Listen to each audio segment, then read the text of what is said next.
आज हर व्यक्ति के जीवन में दुख है, दरिद्रता है, पीड़ा है, कष्ट है, लेकिन वह यह मानने को राजी नहीं है कि हम इसे ठीक कर लें। और ठीक करने का रास्ता भी आदमी खोजता है तो शॉर्टकट वाला खोज लेता है, जिससे ठीक होगा वो रास्ता नहीं खोजता। अब किसी के जीवन में दुख आया, किसी के जीवन में पीड़ा आई, किसी ने कहा कि अमुक मंदिर में जाओगे ठीक हो जाओगे, किसी ने कहा अमुक गुरु के पास जाओगे वहां ठीक हो जाओगे, किसी को बीमारी लग गई, किसी ने कहा कि वहां मंदिर है, एक महात्मा जी वहां जल पढ़ करके देते हैं, तेल भी पढ़ते हैं, जल और तेल पढ़ के देंगे कैंसर ठीक हो जाएगा, पेट का मरीज पेट से ठीक हो जाएगा, पैर का कोई घुटने का दर्द है वो ठीक हो जाएगा, चर्म रोग ठीक हो जाएगा, इस तरह की बातें कही जाती। अब ऐसे भी लोग हैं जो तेल पढ़ते हैं, किताब पढ़ना जानते नहीं, तेल पढ़ने लगे। भाई पढ़ने की चीज किताब है, तेल पढ़ने की चीज नहीं है। लेकिन सदगुरु कबीर कहते हैं इन पाखंडों में लोगों को उलझा दिया गया। दुख है जीवन में, लेकिन दुख से मुक्ति का मार्ग सही से नहीं मिलता है, गलत दिशाओं में व्यक्ति को भटका दिया जाता है। यहाँ चले जाओ, वहाँ चले जाओ, इस गुरु के पास चले जाओ। सस्ता नुस्खा खोजने के चक्कर में आदमी सोचता है दुख से मुक्ति मिल जाएगी, और इस चक्कर में जीवन भर दुख नहीं मिटता, जीवन भर पीड़ा बनी रहती है। सदगुरु कबीर कहते हैं लोगों के जीवन में दुख है, लेकिन दुख से मुक्ति का मार्ग नहीं। अब घर में मान लो झगड़े हो रहे हैं, भाई भाई में झगड़ा है, अब सच्चे संत के पास जाओगे तो क्या कहेंगे? वो यही कहेंगे कि दोनों स्वार्थ का त्याग कर दो, झगड़ा मिट जाएगा। अगर स्वार्थ है जीवन में, अहंकार है, तो घर में झगड़ा है। एक बात याद रखना, परिवार में, समाज में कहीं भी झगड़ा है उसका दो ही कारण है, स्वार्थ और अहंकार। अगर स्वार्थ आ गया तो दो भाई घर बांट लेता है, जमीन बांट लेता है। अहंकार आ गया तो फिर उसका पत्नी से भी नहीं बनता, किसी से नहीं बनता, मित्र से भी नहीं बनता। तो घर टूटने के, परिवार टूटने के, समाज टूटने के, बिखरने के दो ही कारण हैं, स्वार्थ और अहंकार।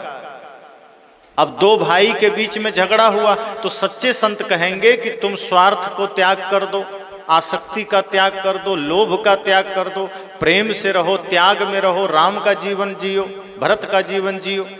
लेकिन पाखंडी आदमी कहेगा वो सब करने की जरूरत नहीं है, मेरे जेब में 11,000 डाल दो, सब ठीक कर देंगे, सब काल कष्ट अब ये ले लेंगे।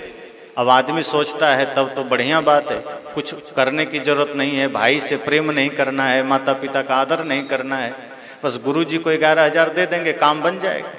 अब गुरुजी के जेब में 11,000 चला गया, अब आपकी लड़ाई मिटे ना मिटे उनको क्या लेना देना, दोबारा खोजने जाओ, कह देंगे तुमने ठीक से दान नहीं किया होगा, आप ही पर थोप देंगे। अगर आपका काम नहीं बना तो वो कह देंगे कि तुम में ही गलती होगी, वो अपने पर नहीं लेंगे। समस्या मूल में है। और सच्चे संत कहेंगे नहीं, दुख का कारण तुम हो स्वयं, तुम्हारा स्वार्थ है, तुम्हारा लोभ है, तुम्हारी आसक्ति है। सदगुरु कबीर कहते हैं संसार का आदमी दुखी है, भयंकर पीड़ा में है, लेकिन वो उस दुख के मुक्ति का मार्ग नहीं जानता है, दुख से मुक्ति का रास्ता नहीं जानता है। तो सदगुरु ने कहा कि ये समस्त जीव दुखी है, संसार का आदमी दुखी है, इसलिए मुझे याद आ गया वह चक्की जिसमें सारा जीव पिस रहा है, सारा संसार पिस रहा है।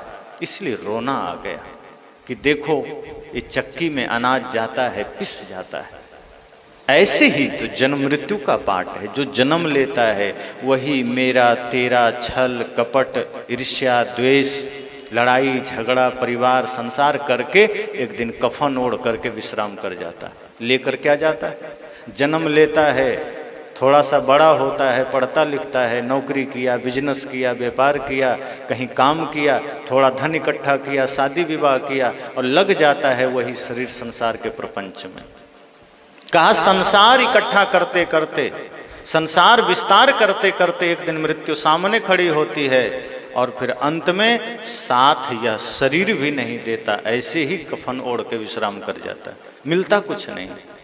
लेकिन फिर भी आदमी चेतता नहीं, फिर भी आदमी जागता नहीं है कि दुख से मुक्ति का मार्ग खोज सके, सच्चे संत की शरण में आ सके। वही पाखंड में पड़ा हुआ है। वही भ्रम में पड़ा हुआ है, अंधविश्वास में पड़ा है। सदगुरु ने कहा कि मुझे उसी चक्की को देखकर इस पीड़ा का अनुभव हो गया। लोगों ने कहा ये तो बात ठीक है, हम सब दुख में हैं, पूरा संसार दुख में है, आप इस दुख को देख पाए, आपके आंखों में आंसू आ गया। लेकिन यह बात समझ में नहीं आई कि जब समस्त संसार दुख में है, समस्त संसार पीड़ा में है और आप रो पड़े, उसके बाद आप हंसे क्यों? क्योंकि संसार का आदमी दुखी है और आप हंस रहे हैं। सदगुरु ने कहा नहीं, मैं लोगों की पीड़ा देख के नहीं हंसा, मैं लोगों के दुख से नहीं हंसा। ये तो मैंने देखा कि संसार का आदमी पिस रहा है, समस्त जीव पिस रहा है, दुख दर्द में पिस रहा है, तमाम प्रकार की समस्याओं में पिस रहा है। लेकिन एक उम्मीद की किरण नजर आई और मेरे चेहरे पर मुस्कुराहट आ गई। कहा वो क्या है? कहा चक्की में देखते हो बीच में कील होती है, खूंटी, तो सारे अनाज पिसते हैं लेकिन कुछ अनाज उस कील के निकट में रह जाता है जो पिसता नहीं। जो कील के आसपास रह गया, वहीं निकट में रह गया, वो नहीं पिसता है। ठीक ऐसे ही जैसे मछुआरा जाल डालता है तालाब में, नदी में, समुद्र में, तो जब भी वो जाल डालता है तो अपने से दूर जाल डालता है। ध्यान देना, जो मछली भागना चाहती है वो सबसे पहले फंसती है, और जो मछली और दौड़ करके मछुआरे के पैर के तरफ चली आती है वो फंसने से बच जाती है। क्योंकि मछुआरा जाल डालता ही दूर है, दूर वाली फंस जाती है, और जो भागना चाही वो और फंस गई, और जो मछली उसके पैर के तरफ दौड़ के आ गई वो बच गई। यही अर्थ सदगुरु कबीर ने समझाया कि जैसे कील के पास जो अनाज चला गया वो पिसने से बच गया, इसी तरह से इस संसार में जो जीव सदगुरु रूपी कील के पास चला गया वो पिसने से बच गया। बस यही देखकर, यही याद करके हमें हंसी आ गई, प्रसन्नता आ गई। लोगों ने कहा हे सदगुरु, आपने तो एक छोटे से चक्की से हमको जीवन का बड़ा रहस्य बता दिया। इसका अर्थ यह है कि संसार में समस्या है, दुख है, लेकिन उससे मुक्ति का मार्ग भी है। अगर हम जन्म मृत्यु के पाट में, दुखों में पिस रहे हैं तो उससे निकलने का रास्ता भी है, और वो सदगुरु संत हैं, सच्चे संत हैं, सच्चे सदगुरु हैं, रहनी संपन्न संत हैं। और ध्यान देना, संत ऐसे वैसे नहीं, ढोंगी पाखंडी नहीं, रहनी संपन्न संत होना चाहिए जिनका आचरण दिव्य हो। आप देखो, एक दिया है, जो दिया बुझा हुआ है वो जलता नहीं है, उससे आप दूसरे दिए को नहीं जला सकते क्योंकि खुद बुझा हुआ है। पर एक जला हुआ दिया, एक प्रज्वलित दीप से आप लाखों दिए जला सकते हो। जैसे कोई आदमी खूंटा में बंधा हो और दूसरा आदमी भी बंधा हो, तो कौन किसको खोलेगा? अगर कोई आदमी खुद भी खंभे और खूंटे में बंधा है और दूसरा भी बंधा है तो कोई किसी को नहीं खोल सकता है, कोई उपाय नहीं है। जो खुला है वही दूसरे के बंधन को खोल सकता है। तो जो संसार में रहकर भी माया से मुक्त है, वासना से मुक्त है, तृष्णा से मुक्त है, कामना से मुक्त है, वही संसार को मुक्ति दे सकता है। जो बंधन मुक्त है वही मुक्ति प्रदान कर सकता है। तो अगर सच्चे संत की शरण में आप जाओगे तब संसार से मुक्ति का मार्ग मिलेगा। तब समझना कि ये जो जन्म और मृत्यु के पाट में बार बार आना पड़ रहा है, इसमें ना आना पड़े, ये ज्ञान मिलेगा। सदगुरु कबीर तो कहते हैं कर्म ऐसा करना कि बहुरी ना आना होए, बहुरी ना मरना होए, इस संसार में दोबारा आना ना हो। क्यों बार बार जन्म लेना, बार बार मरना, जन्मना मरना, यही चक्र लगा रहता है। इस जन्म में इतना सारा दुख है, फिर आगे पता नहीं कितना दुख होगा। अच्छा थोड़ा कर्म नहीं किया तो पता नहीं कीट पतिंगे बनोगे, सांप छुछुंदर बन जाओगे, घोड़ा हाथी बन जाओगे। आदमी के अलावा जितने भी जीव हैं कितना कष्ट है। गाय को ही देख लो, कितना भी आप सेवा करो लेकिन क्या उसको सुख है? आपको जब मन करेगा आप पानी देंगे, अपने मन से तो नहीं पी सकती। आपको जब इच्छा होगी आप भोजन देंगे, आपको जहाँ मन होगा वहाँ बांधेंगे, चाहे उसको मक्खी काटे मच्छर काटे, कोई बचाने वाला नहीं। और जो पालतू है उसको तो इतना भी सेवा मिल रही है, और जो फालतू है जो जंगल में घूम रही है उसको देखो, और कुत्तों को देखो, बिल्लियों को देखो, खाने के लिए रात में 12-12 बजे चूहा खोजना पड़ता है। हम लोग स्टेशन में बैठे थे, 12 बजे रात में देखे बेचारी बिल्ली चूहा खोज रही है। अब रात सोने का समय है और बिल्ली चूहा खोजने में लगी है, भूख लगी होगी, भोजन नहीं मिला, वो रात को 12 बजे बिल्ली की तलाश में है। क्या ये जीवन चाहेंगे? सदगुरु इसीलिए कहते हैं इस जन्म और मृत्यु के पाट में पिसने से बचना है तो सदगुरु रूपी कील के निकट चले जाना। इसलिए साहब ने उस समय कहा कि चक्की चलती देख कर दिया कबीरा रोए, 2 पाट भीतर आए के साबुत गया न कोई। उन्होंने कहा चक्की चलती देख करके मेरे आंखों में आंसू आ गए, लोगों को पीड़ा में देख करके मुझे आंसू आ गए, मुझे दुख हुआ, मेरा हृदय दहल गया। क्यों? क्योंकि जो शांति मैंने पाई है, जो आनंद मैंने पाया है, मैं चाहता हूं संसार का हर व्यक्ति उस आनंद का हकदार बने, हर आदमी आनंदित हो सके। जितने भी महानतम संत हुए, जितने भी निर्मल संत हुए, उनकी यही इच्छा है कि जो शांति मैंने पाई है वो आप भी पाओ। जैसे मैं दुख से मुक्त हो गया, आप भी दुख से मुक्त हो जाओ। और वो मार्ग भी बताते हैं, ऐसा नहीं कि मार्ग नहीं बताते, लेकिन शॉर्टकट से नहीं मिलेगा। आप चाहेंगे पूजा करके मिल जाएगा, आप चाहेंगे गुरुजी का सिर्फ आरती करके मिल जाएगा, सिर्फ नोट चढ़ा के मिल जाएगा, नहीं मिलेगा। सिर्फ नोट चढ़ाने से इतना होगा, धन की थोड़ी शुद्धि हो जाएगी, पर जब तक मन का खोट नहीं चढ़ाओगे मन शुद्ध नहीं होगा। इसलिए गुरु को चढ़ाना है तो सबसे अच्छी भेंट है गुरु को अपना खोट भी चढ़ाना। नोट तो बाहरी व्यवस्थाओं के लिए जरूरी है, ठीक है, उसके बिना भौतिक व्यवस्थाओं का एक भी कार्य संभव नहीं है। शरीर भौतिक है, शरीर की व्यवस्थाएं उसी से चलेगी, लेकिन शरीर सब कुछ तो नहीं है ना। शरीर सब कुछ नहीं है, शरीर साधन है, और साधन को आप लक्ष्य नहीं मान सकते। लक्ष्य तो भक्ति है, मुक्ति है, आनंद है, शांति है। आदमी क्या कहता है कि थोड़ा कमा लें फिर शांति से रहेंगे, मतलब लक्ष्य शांति ही है। कहता है अभी थोड़ा मेहनत कर लें बाद में सुख से जिएंगे, तो कब बाद में जिएंगे? और कौन कौन बाद में सुख से जी रहे हैं? जवानी में आप सबने भी सोचा होगा, जो अभी 50 से ऊपर चले गए, 40 से ऊपर, आप सबने भी तो सोचा होगा ना कि अभी पहले धन कमा लें, घर बना लें, बच्चे की शादी कर लें, फिर बाद में सुख से रहेंगे। अब जरा अनुभव बताइए, सुख में है? जवानी में यही सोचते हैं कि अभी थोड़ा काम कर लें, अभी थोड़ा विस्तार कर लें, बाद में सुख से रहेंगे, लेकिन बाद में दुख दुगना हो जाता है, बाद में पीड़ा और बढ़ जाती है। जितने वृद्ध और वृद्धाएं यहाँ बैठे हैं, जो भी माताएं वृद्धा यहाँ बैठी हैं, आप अपने को सोचो कि जो सुख की कल्पना आपने जवानी में की थी वो बुढ़ापे में मिल रहा है क्या? नहीं मिल रहा है। आप दुखी हैं, और वो दुख अब कोई बांट नहीं सकता है। दुख मुक्ति का मार्ग सिर्फ भक्ति है, भक्ति के सिवा दूसरा कोई रास्ता नहीं। इसलिए सदगुरु ने कहा कि संसार का कोई भी दौलत सामने आ जाए, संसार का कोई भी प्रलोभन सामने आ जाए, भक्ति मार्ग मत छोड़ देना, क्योंकि भक्ति ही है जो आपको मुक्ति तक ले जाएगी, दूसरा कोई रास्ता नहीं। सदगुरु संत ही आपको भक्ति का रहस्य बताएंगे और भक्ति से ही मुक्ति आपको मिलेगी। इसलिए दुख बहुत है संसार में, पल पल में दुख है। अब देखो, कई पिता आते हैं, कहते हैं क्या कहें गुरुजी, बेटे तो हैं 4 लेकिन बात एक भी नहीं मानते। और कई बच्चे कहते हैं कि गुरुजी क्या कहें, पिताजी तो ठीक है, पैसे तो दे देते हैं, लेकिन अपने मन के अनुसार चलते हैं, सुनते ही नहीं।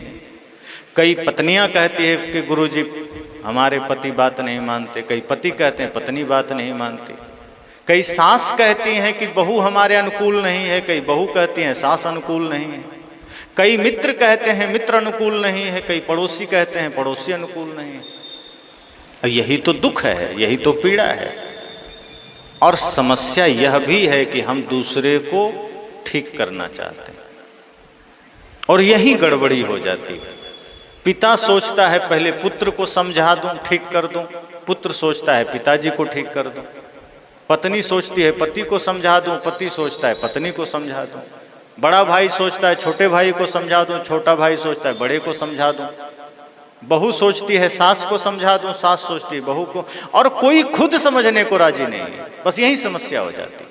सदगुरु कहते हैं खुद को समझा लो, खुद समझ जाओ, सब समझ जाएगा। जब तक आप दूसरे को समझाओगे दुख से मुक्ति नहीं मिलेगी।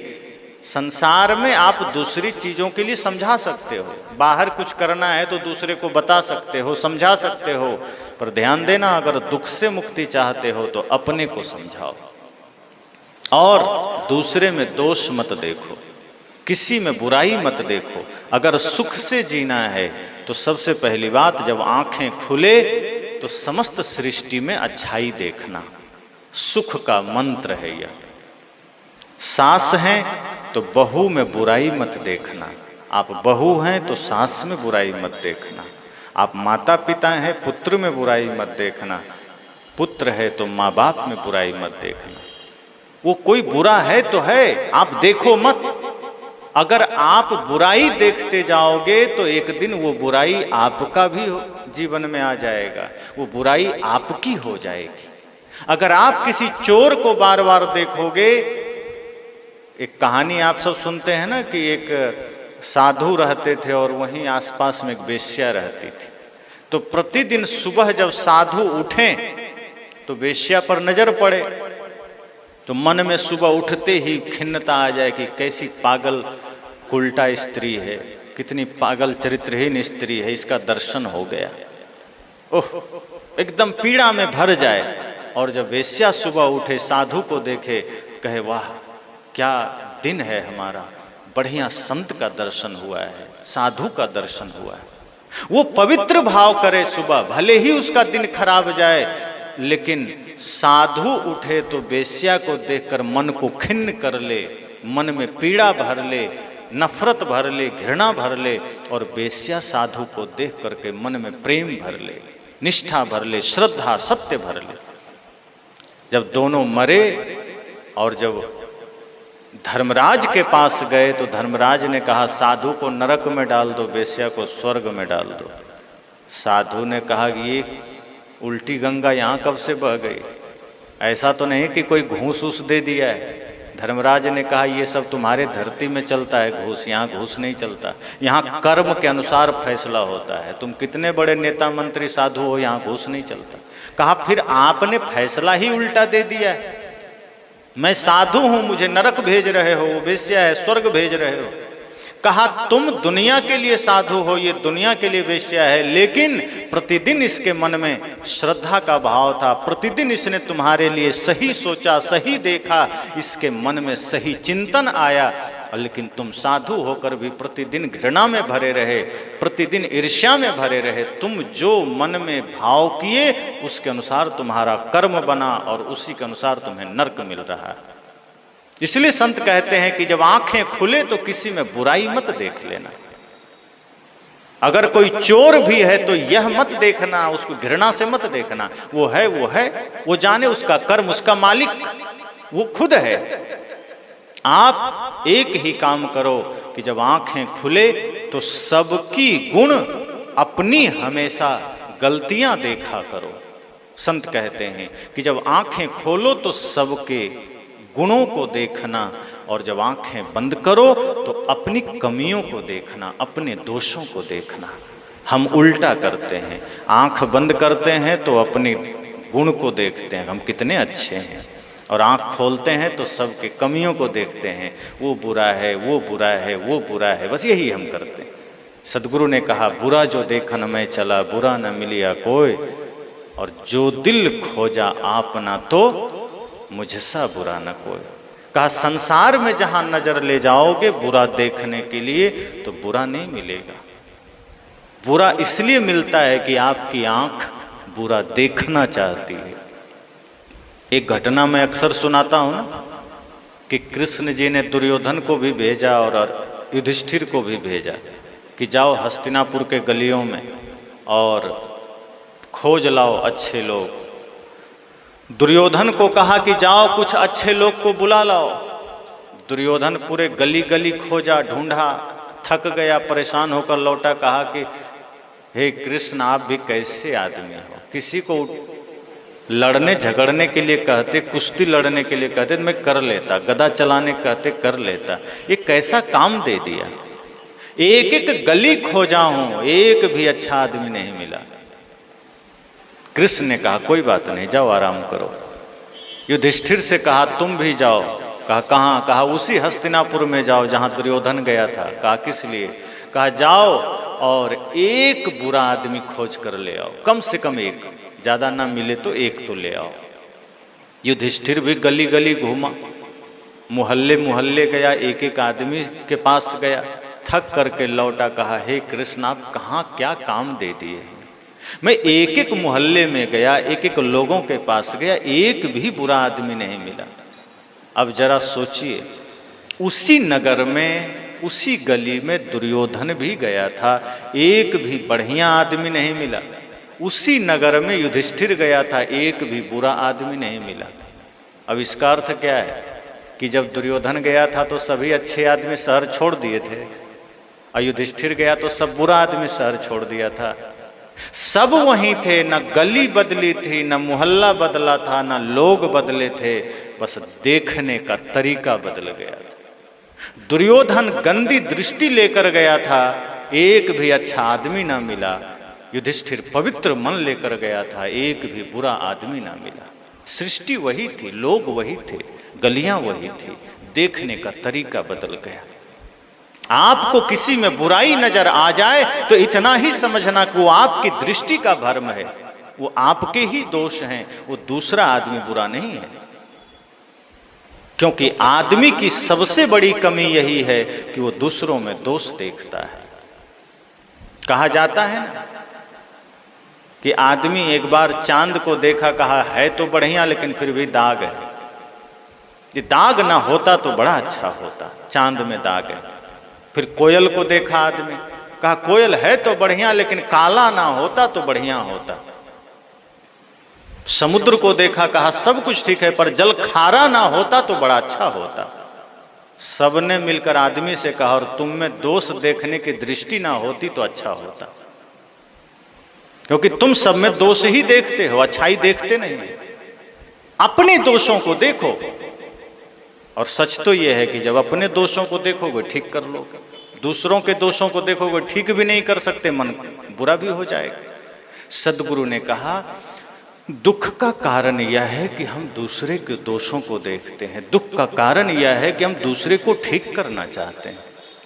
अब जैसे यहाँ जितने लोग बैठे हैं, अगर कोई नशा करते होंगे, तंबाकू खाते होंगे, तो मैंने कई जगह अनुभव किया है कि अगर हम सब बोलते हैं कि तंबाकू मत खाना, तंबाकू में जहर है, तो जो व्यक्ति खा रहा होता है वो अपनी तरफ नहीं देखता है, बगल में जो खा रहा होता है उसके तरफ देखता है कि देख रहे हो साहब कह रहे हैं छोड़ देना।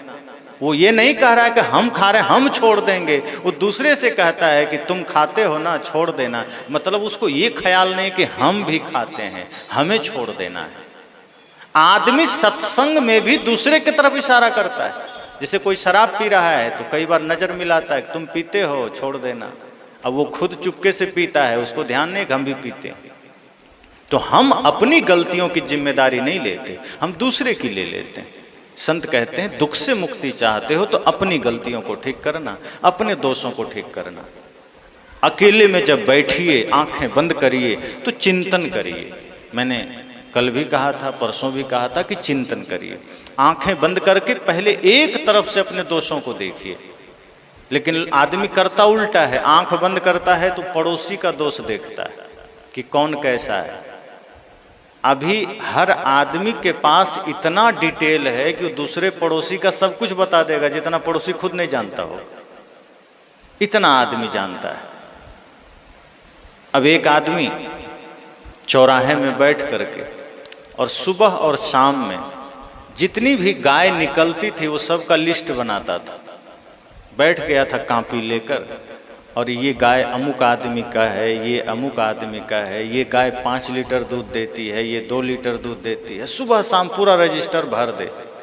अब 1000 गाय का लिस्ट तैयार करे और शाम को जब घर आवे पत्नी कहे कि तुम्हारे पास कितना गाय का, एक भी नहीं। दूध कितना होता है का, कुछ भी नहीं। कहा तो दूसरे का तुम हजारों लीटर दूध का हिसाब कर रहे हो, मिलता तुमको 1 ग्राम नहीं है, वहां बैठकर हिसाब करने से क्या मतलब।